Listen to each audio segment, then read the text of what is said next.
Hai guys, selamat datang di channel Story Kaori, channel kedua dari artikel YouTube. Jangan lupa subscribe, share, dan like video ini. Cara-cara kolom komentar di bawah ini. Kisah pemuda kaya, anak bos besar, pemilik 73 perusahaan, yang menjadi cleaning service. Episode 726. 10 jam di Jerman telah berlalu. Kabar baik dari Dr. Ergerika pun datang. Diana, anak yang baru dioperasi itu, serta yang baru mendapat transfusi darah dari Kenshin, dinyatakan telah sembuh. Diana pun sudah bisa bicara, sudah bisa berdiri, bahkan bermain dengan anak lainnya. Dokter-dokter pun sangat senang melihatnya. Kesembuhan Diana cepat sekali. Hingga kini bersama Narnia, Chika dan Michi, Diana main bersama, layaknya anak kecil pada umumnya. Sedang Julia telah tiba di Bandara Frankfurte, bandara internasional yang sibuk sekali, karena pesawat yang dinaikinya berjenis pesawat pribadi. Berhentinya pun berbeda dengan pesawat komersil lainnya.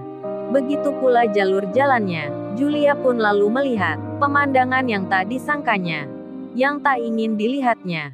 Dikira tak ada yang sama dengannya, yang memakai pesawat khusus milik papanya, tapi malah terlihat banyak sekali pesawat yang terparkir di kanan kiri, pesawat private jet yang berlabel perusahaan. Julia melihatnya dengan terheran, bukan 1 atau 3 jumlahnya, tapi banyak yang terbaca olehnya.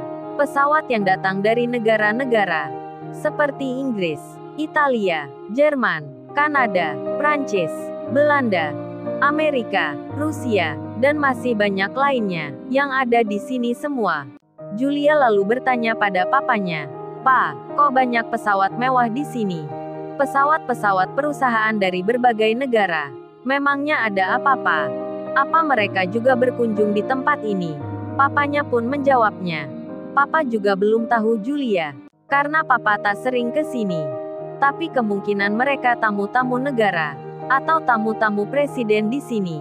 Sebab tak mungkin sekali, banyak perusahaan yang berbeda negeri bisa datang bersama-sama seperti ini, kalau tak ada urusan negara. Rasanya itu tak mungkin." Julia menjawabnya, "Iya Pak, benar itu masuk akal Pak. Kayaknya mereka diundang oleh negara Jerman ini." Julia dan papanya mengira begitu. Kemudian mereka pun disambut oleh para pegawai perusahaannya yang di Jerman. "Selamat datang bos di sini. Selamat datang Tuan Putri Julia. Kami sudah menantikan Anda semua." Bosnya Mr. Satan Kardus itu pun bicara, "Oh ya, kalian semua, apa sudah mengawasi cucu saya Diana? Bagaimana keadaannya? Apa kalian tahu kondisinya?" Salah satunya pun menjawabnya, "Menurut informasi yang kami dapatkan, cucunya bos ada di rumah sakit yang dekat dengan bandara ini. Cucunya bos Diana, kondisinya kita tak mengetahui. Yang jelas bersama 3 anak kecil lainnya, masih berada di rumah sakit itu. Mereka belum keluar. Kita mengawasi dari semua pintunya, termasuk orang yang menculiknya, masih ada di dalam. Kita tak berani bertindak. Kita semua menunggu perintah dari bos langsung.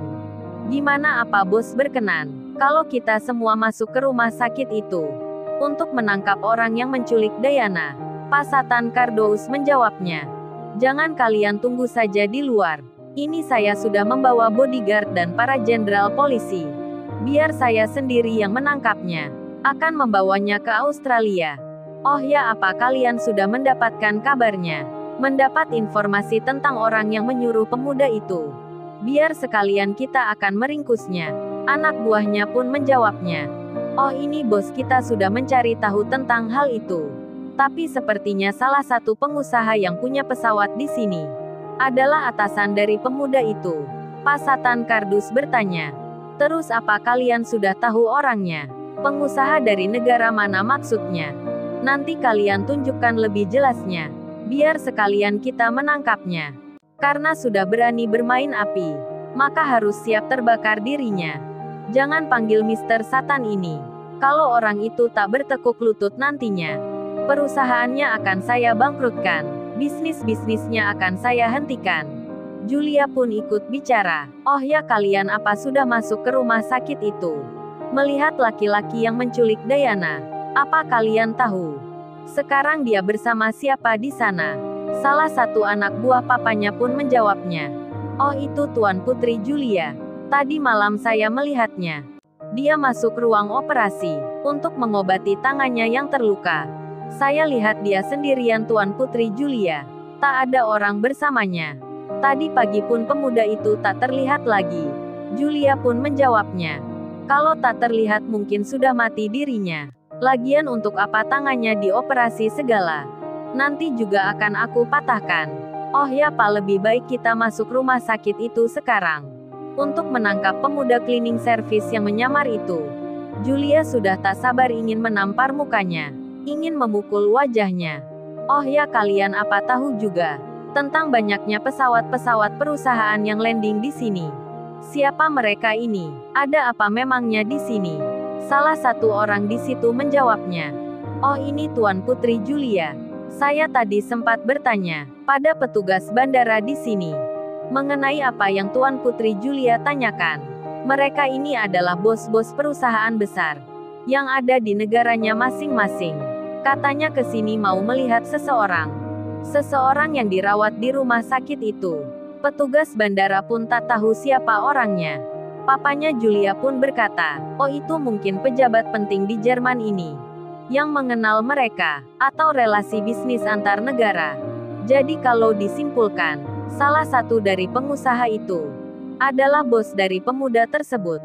Baik-baik, nanti sekalian akan saya bongkar kedoknya di depan mitra bisnisnya semua, biar mereka tahu kalau dia penjahat. Julia menyahutnya. Oh begitu Papa, rupanya Julia kira mereka akan melihat pemuda itu. Kan dia sekarang lagi di rumah sakit juga. Maksudnya itu kalau langit tidak runtuh, kalau bumi tidak hancur, tidak akan mungkin sekali. Dia akan didatangi pengusaha dari berbagai negeri. Kalau laki-laki brengsek itu pantasnya dimasukkan ke tempat sampah. Itu baru saya percaya. Hahaha, Julia tertawa. Lalu ia melanjutkan bicara. Ayo Pak, kita ke sana segera. Julia sudah tak sabar ingin bertemu Diana. Kalau kondisi Diana semakin memburuk, Papa habisi saja pemuda itu. Nyawanya 5 kali pun tak sepadan dengan Diana. Kalian juga para bodyguard. Jangan sampai lolos dia keluar. Hidup mati dia harus ditangkap. Para bodyguardnya pun menjawabnya. Pasti kita akan menangkapnya Tuan Putri Julia. Tak mungkin dia bisa lari dari kita semua. Seorang jenderal yang diajaknya pun berkata, oh ini Mr. Satan dan Tuan Putri Julia. Barusan saya mendapat pesan dari pihak kepolisian di sini. Mereka akan datang untuk membantu mengamankan. Jadi penangkapan pemuda itu dianggap legal. Diperbolehkan oleh pihak kepolisian di sini. Saya sudah memberitahukan semuanya. Mereka pun mengerti dan akan membantu. Mr. Satan pun menjawabnya. Bagus-bagus kalau gitu. Semuanya berjalan lancar. Tak ada halangan yang menghadang. Kalau gitu kita tunggu apa lagi? Segera cari pemuda itu. Kita tangkap dan beri pelajaran. Tak peduli itu rumah sakit. Kita masuk saja. Julia dan papanya, serta para bodyguardnya, masuk ke rumah sakit itu. Mencari keberadaan Kenshin. Tak lama kemudian, Julia dan papanya mendapat telepon dari salah satu anak buahnya. Kalau orang yang dicarinya ada di lantai 10, Julia dan semua orang bersamanya itu langsung menuju ke lokasinya. Mereka segera naik lift ke tempat yang dimaksud itu. Kebetulan Kenshin pun akan turun, menunggu lift yang sedang naik ke tempatnya. Kenshin pun berdiri sendiri.